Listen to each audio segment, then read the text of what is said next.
17 दिसंबर 1995 अचानक आसमान से AK-47 के राइफल्स गिरने शुरू होते हैं। गोला बारूद दुनिया भर की इस पूरे इलाके में। हम इस वक्त हैं पश्चिम बंगाल के पुरुलिया ज़िले में और ये इलाका जयपुर विधानसभा क्षेत्र है और पुरुलिया आर्म्स ड्रॉप केस की हम बात कर रहे हैं। 17 दिसंबर 1995 की वो रात जिस दिन आसमान से AK-47 गिरने लगे और अचानक यहाँ इस इलाके के लोग पूरी तरह घबरा गए कि हो क्या रहा है। वो वाक़ये का हल अब तक नहीं हुआ है। अब तक जो उसके मुख्य आरोपी माने जाते हैं नील, वो डेनमार्क के रहने वाले थे, कोपेनहेगन के, उनको नहीं पकड़ा गया और उन्होंने 10 साल तक वो गायब थे। 10 साल के बाद जब वो आए एक टीवी मीडिया को उन्होंने बयान दिया तो बयान में उन्होंने ये कहा कि तब की सरकार और रॉर मिलकर एक साथ यहाँ की तत्कालीन वामपंथी सरकार मतलब राज्य की वामपंथी सरकार को उखाड़ फेंकने की साजिश थी। लेकिन भारत के कोर्ट ने इसके अलावा BBC ने भी ये दावा किया कि एक आनंद फाउंडेशन के लिए वो कारतूस और बम जा रहे थे। वो वाक़या था पुरुलिया आर्म्स ड्रॉप केस का। उस समय के कुछ लोग हैं जो यहाँ बैठे हुए हैं। हम उससे केस के बारे में तो जिक्र करेंगे ही, लेकिन वर्तमान राजनीति पर भी बात करेंगे उनसे। কি নাম দাদা আপনার? সাগর ব্যানার্জি।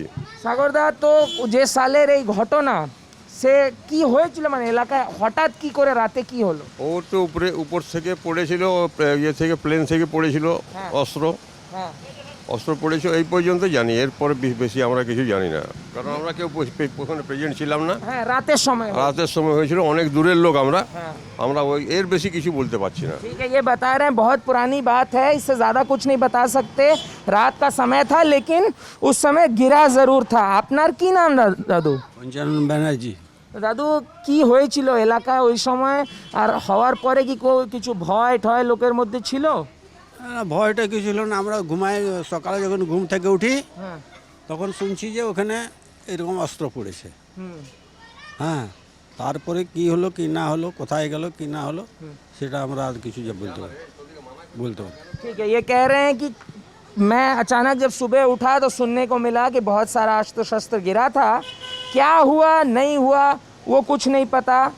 एक ही प्रत्यक्षदर्शी थे इस घटना के और वो हमने उनको ढूंढने की बहुत कोशिश की, वो नहीं मिले। वो आजकल सरकारी नौकरी में है, उनका नाम सुभाष है और कोशिश बहुत की, वहाँ तक गए भी, उनके घर तक भी, फिर उसके बावजूद नहीं मिले। फिर हमने सोचा कि उस गांव में ही लोगों से बात करते हैं और आपको हाल बताते हैं क्या हुआ था। अच्छा दादा, এটা তো হয়ে গেল ওই যুগের কথা।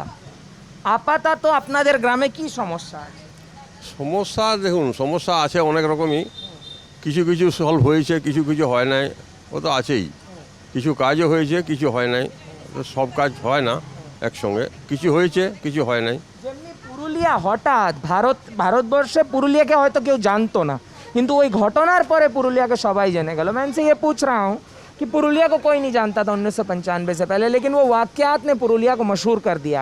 क्या पुरुलिया बदला उसके बाद? क्या पुरुलिया में कोई बदलाव आई? क्या इनकी जो ज़रूरतें थे वो सब मिली? तो আপনি একটা কথা বলুন যে আপনার গ্রামে ঘর দুয়ার বা মানে রোড স্কুল এগুলো সব হয়েছে? হ্যাঁ, রোড স্কুল আছে, হয়েছে। আর পরে যে প্রধানমন্ত্রী আবাস যোজনার ঘরও হয়েছে অনেক, সেটাও লোকে পেয়েছে। তবে এখনও অনেক কাজ বাকি, সে কাজগুলো এখনও হয় নাই। যেরকম কি কাজ বাকি? যেরকম রাস্তাঘাট ভালো ঠিকঠাক এখনও নাই, ওই কোনো রকম হয়, আবার সেটা নষ্ট হয়, কিন্তু ভালো ঠিক মতো রাস্তা নাই। আচ্ছা, পানীয় জলের সমস্যা মোটামুটি কিছু হলেও আছে। हाँ, कह रहे हैं सड़कों की दिक्कत यहाँ काफ़ी है, स्कूल वूल तो हुआ है, पीने की पानी की बहुत ज़्यादा समस्या अब भी यहाँ बनी हुई है। अच्छा, এবার তো ভোট হচ্ছে, ভোটে খুব লড়াই দেখা যাচ্ছে। আমাদের এইখানটাতে কোনো টেনশন বলে কিছু নাই। যে যার পার্টি করে, যে যার সব প্রচার করছে, অ্যানাউন্সমেন্ট করছে, কিন্তু এখানে কোনো টেনশন নাই। यहाँ बता रहे हैं कि कोई टेंशन नहीं है, मतलब मार धाड़ का कोई मतलब माहौल नहीं है, जो आमतौर पर पश्चिम बंगाल में लोग सोचते हैं। এটা তো আপনি বললেন কোনো টেনশন নেই, কিন্তু যদি আমি ভোটের কথা বলি, আপনারা কি ভেবে এবার ভোট দিতে যাবেন, কি মাথায় রাখবেন? আমরা আমাদের যে যার একটা রং আছে, বুঝলেন তো। আমার একটা রং আছে, ওনার একটা রং আছে, সেই রং ভেতরে তো আছেই, সেটা তো প্রকাশ আপনাকে আমি করতে পারছি না। তবে মোটামুটি উন্নয়ন হয় যাতে তার জন্যই আমরা ভোট দেবো। बहुत महत्वपूर्ण बात बोल रहे हैं। ये कह रहे हैं कि इनका एक रंग है, उनका भी एक रंग है, सबका एक रंग है, और इस रंग को दिल में रखे हैं। वो बोलना नहीं चाहते हैं, लेकिन एक बात ज़रूर ध्यान में रखेंगे, वोट करते वक्त ये ध्यान में रखेंगे कि विकास के लिए वोट करें। है को আপনি শুনেছেন মোদিজির ব্যাপারে? হ্যাঁ, মোদিজির ব্যাপারে শুনেছি তো। মোদিজি পুরলে মিটিং করে গেল। হ্যাঁ, কেমন মিটিং হয়েছিল? মিটিং হয়েছিল, ভালো মিটিং হয়েছিল, অনেক লোক। আচ্ছা দাদা, আপনাদের বাড়িতে কে কে আছে?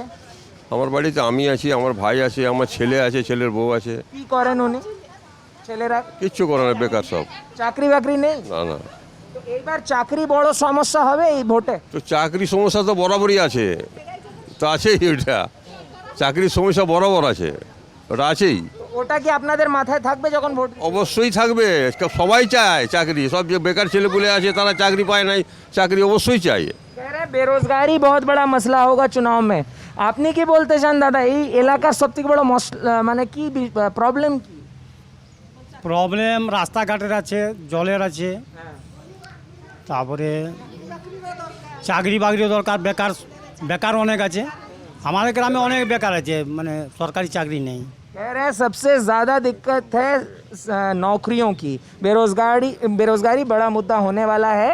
ये बता रहे थे कि सड़कों की दिक्कत भी है, पीने के पानी की भी दिक्कत है, बाकी चीज़ें हैं। अच्छा, এবার দিদি বলছে কি খেলা হবে, আর মোদিজি বলছেন খেলা শেষ, তো কি হবে এবার? খেলাই হবে। খেলা হবে? কি শেষ হয়ে যাবে? দেখুন ওটা তো কী করে বলবো এখন। कह रहे हैं खेला होवे, लेकिन बाद में फिर कह अच्छा अच्छा बोलून बोलून बोल নেই আবার আমাদের বাড়িতে ল্যাট্রিন বাথরুম নেই। ল্যাট্রিন চাই, বাথরুম চাই, চাকরি চাই।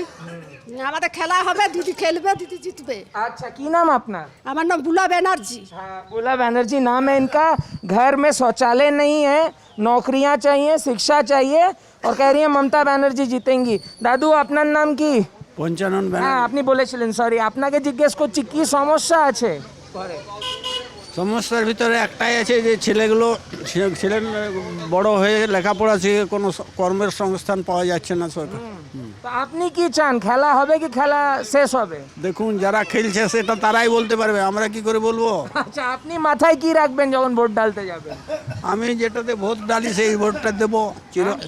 যেটা চিরদিন এতদিন ভোটার হয়ে এসেছি, যাকে ভোট দিয়েছি তাকেই ভোটটা দেবো। তাকেই দিবেন। তো এলাকায় কার প্রভাব আছে বলুন? এখানে বিজেপির প্রভাব, টিএমসির প্রভাব কি সিপিএম এর প্রভাব? আগে তো সিপিএম এর প্রভাব ছিল, তারপরে টিএমসির প্রভাব এসেছে, হ্যাঁ। আর তার আগে তো কংগ্রেসের প্রভাব ছিল। এখন কার প্রভাব?